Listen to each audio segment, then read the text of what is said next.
You wake up in your car. It's 6:30 in the morning, and the Tesco car park is still gray and empty, except for the occasional delivery lorry rumbling past. Your name is Marcus.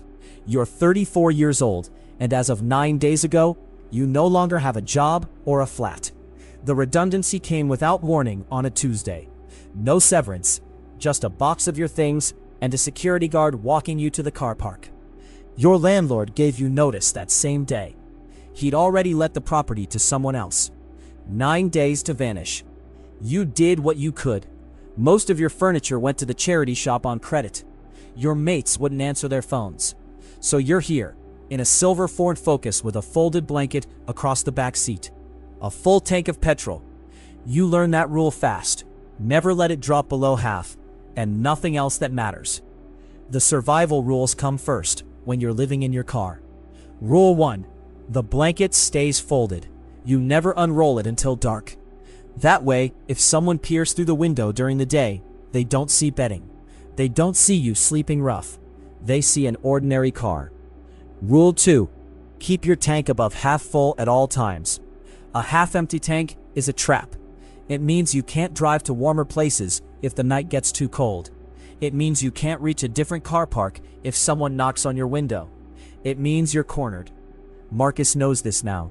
He fills up every 3 days, even when money is tight, especially then.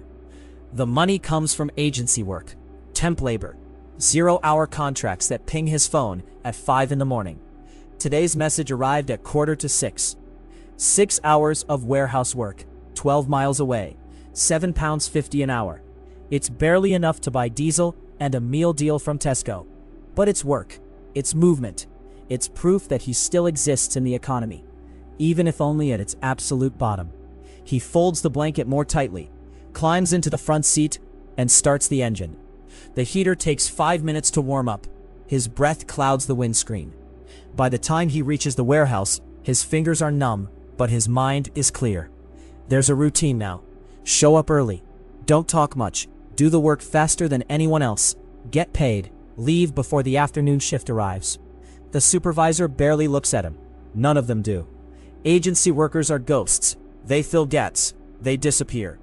Today Marcus is packing boxes of tinned vegetables into lorries. His back aches by hour 3. By hour 5, it's screaming. But he doesn't stop. He can't afford to. At lunchtime, he sits in his car and eats a meal deal from Tesco. A sandwich, a packet of crisps, and a bottle of water. The sandwich is from yesterday's shelf. It costs £1. He drinks the water slowly. Hydration is free if you use the tap in the warehouse toilet. He's learned a lot about free things. Free things keep you alive. He's handed cash in an envelope. £208. He counts it twice. The supervisor watches him count it, then looks away. Marcus drives to a petrol station and puts £120 into the tank. That leaves him with £88. He needs to eat tomorrow. He needs to eat the day after that. He needs to think about what comes next. This is level 1, rock bottom, survival mode. Most people never see this level. They don't know what it looks like. The sodium lights kick in at 6 o'clock, bathing everything in sickly orange. There's another car parked 3 spaces over. Someone else living in theirs. Marcus doesn't know their story. He doesn't ask. You don't make friends at level 1. You make it through the night. He unfolds the blanket now that it's dark. He arranges it across the back seat. He sets his phone alarm for 5:45. Tomorrow there might be another message. There probably will be. And if there isn't, he'll have to think about level 2. Level 2 is when you stop pretending it's temporary. It's when you've been in the car for 6 weeks and you realize the flat isn't coming back. The job isn't coming back. The life you had before Tuesday is gone. But something shifts. You start to see angles. You start to understand that the economy has layers, and if you're ruthless and very lucky, you can climb. Marcus reaches level 2 in the middle of a frozen February. He's been doing agency work for 8 weeks. He's saved £2,000 by living in the car, eating 1 meal a day, and working double shifts whenever they're offered. He's also been scrolling property websites at midnight in the car park, with the engine running for heat. looking for something specific. A house, not to live in, to fix and sell. The estate agent's website shows a 3-bedroom semi in Slough. It's listed at £85,000. The photos are brutal. The roof is sagging. The kitchen is from 1972. There's black mold on the bathroom wall. No one else is bidding on it. The owner is old. He's moving into a care home. He wants it gone. Marcus has £2,000. He needs a mortgage. He walks into a bank and asks to speak to someone about a business loan. The man in the suit listens to his story. The man in the suit says no. Marcus goes to 5 more banks. All of them say no. On the 6th attempt, a younger woman leans back in her chair and asks him a different question. She asks what he plans to do with the house. He tells her. He tells her about the structural damage, about the market in that area, about how many young families are moving out that way, about the schools. He's done the research. He's been awake at 4 in the morning doing it, parked in a Tesco car park with a folded blanket and a dead phone charging on the cigarette lighter. The woman says she'll talk to her manager. 3 weeks later, Marcus has a loan. It's a business loan, not a mortgage. The interest rate is punishing, but it exists. He puts down his £2,000 as deposit. He borrows £8,000 more. He's now £10,000 in debt on top of his agency wages and his car and his blanket. But he owns a house. It's not really his house. It's the bank's house. He's just renting it from them for the next 5 years at interest rates that make him want to be sick. He stops sleeping in the Tesco car park. He moves into the house in Slough. There's no furniture. He sleeps on the floor in a sleeping bag. The heating doesn't work. He showers in cold water from a tap. But he's not living in a car anymore. He's a homeowner. He's level 2.5. He's making the jump. During the day, he works agency shifts. During the evening, he works on the house. He teaches himself how to replace roof tiles by watching videos on his phone. His data runs out halfway through a tutorial about plumbing, but he figures it out by trial and error. YouTube has a way of sinking in, even when you only watch it once. The tiles go on in March. By April, the roof doesn't leak. By May, he's replaced the kitchen with second-hand units from a breaker's yard. By June, the mold is gone and the walls are painted. The house starts to look like something. He's living on beans on toast and tap water. But the house is becoming something. And then he gets the message. The message comes from a number he saved in his phone 2 months ago. A builder, a man named Derek, who he met on a job site when they were both loading timber. Derek had asked what Marcus was doing with his evenings. Marcus had told him about the house. Derek had laughed and walked away. Now, Derek is texting. He says he might have work. Real work, not agency temp work. A proper job. A renovation project. A whole development. Derek owns the company. $40,000 a year plus bonuses. Marcus reads the message 4 times. He doesn't believe it. He calls Derek. Derek says he's serious. He's got 3 houses to do in the same street, and he needs someone who actually knows what he's doing and won't complain about the hours. He's watched Marcus work. He knows Marcus works differently. There's hunger in it. Derek offers $60,000 if Marcus will sign a contract for 2 years. £60,000. Marcus is 23 years old again. He's looking at his first real salary after university. He's buying his first suit. He's imagining a flat with actual furniture. And then something happens. Something that level 1 taught him. He doesn't say yes immediately. He asks Derek if there's equity, if there's a chance to become a partner in the company. Derek laughs. Derek says maybe if he proves himself. Marcus says he'll do the work for half the money, $30,000, if he gets 5% of the business. Derek laughs again, but it's a different laugh. It's the laugh of a man recognizing something in another man, a hunger that matches his own. Derek says yes. Marcus signs the contract. This is level 3. This is when survival becomes ambition. This is when your back isn't just aching from agency work anymore. It's aching from building something that you own a piece of. The next 2 years are brutal. Marcus works 6 days a week, 14 hours a day. He lives in the Slough house with Derek's company equipment piled in the spare room. He eats sandwiches in the van between sites. He stops sleeping properly. His hands develop calluses in new places. But at the end of each month, he sees the percentage. 5% of Derek's company earnings. It's not much at first.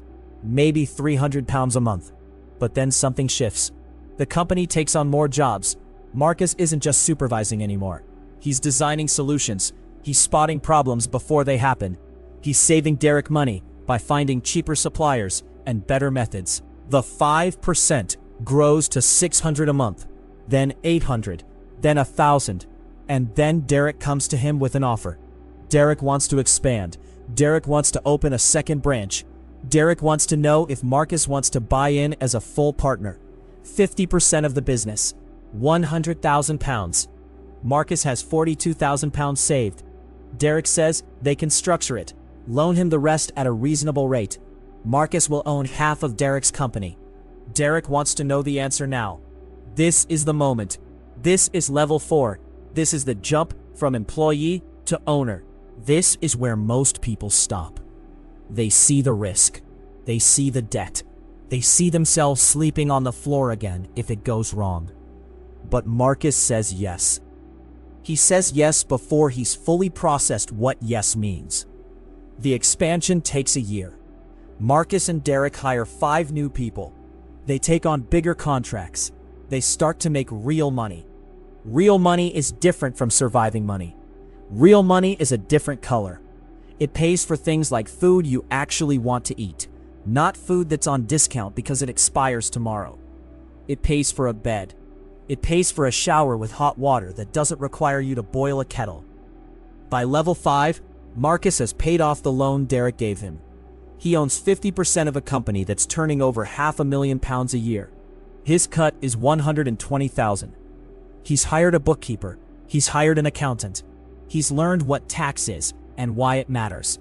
He's opened a savings account that isn't just for next month's rent. It's for next year. For 5 years. He buys the Slough house properly. Not the Beggs house anymore. His house. The mortgage is 30 years. But he owns it. He paints the kitchen again. Not with cheap paint this time. Good paint. Paint that doesn't need 3 coats. He replaces the roof again. Properly this time. With a roofer he pays properly because he can afford it. He's climbed 5 levels in 4 years. He's gone from living in a car in a Tesco car park to owning a house, a company, and a future. But there's still more. Level 6 is the level where you stop working with your hands every day. You delegate. You manage. You think. Marcus hires a site manager. Then another one. He stops being on every job. He starts being in the office more. He starts thinking about scaling, about franchising the model, about turning one successful company into a network. He starts attending business seminars. He starts reading books about business. He discovers that there are other levels above him, levels where money makes money without you having to do anything. He opens an investment account. He buys shares in property funds. He understands passive income for the first time. It's like magic. Money that arrives without work. It feels like cheating, but it's not cheating. It's just understanding how the system works once you've climbed far enough into it. Level 7 is when you're not thinking about money anymore. Not because you don't have to think about it, but because it's there and it's growing and you can just let it grow. Marcus is 40 years old now. 10 years from the car park. He's worth £3 million. Not in cash, in assets, in business equity, in property, in investments. He's stopped expanding the company. He's happy with it as it is. Derek retired last year. He gave Marcus his share. Now Marcus owns 80% of the company and employs 40 people. The company makes real impact in their area. They do quality work. They treat their employees well. They pay competitive wages. Marcus remembers what it felt like to be paid cash in an envelope at the end of a 6-hour shift. He remembers what it felt like to be a ghost. None of his employees are ghosts. They have benefits. They have prospects. They have routes up. This matters to him. But level 7 isn't the top. There's a level 8. And Marcus is starting to see what level 8 looks like. It's not about money anymore at all. Level 8 is about legacy.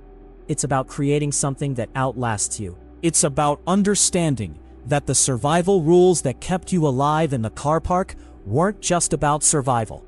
They were about discipline. They were about understanding the system. They were about refusing to quit, even when everything was gone. Marcus starts a foundation. It's a small thing at first. He provides grants to young people who are trying to climb out of level 1. He's selective about it. He doesn't just give money. He provides mentoring, he provides structure, he provides the survival rules. He teaches them what he learned in the car park. That a folded blanket means you don't give up.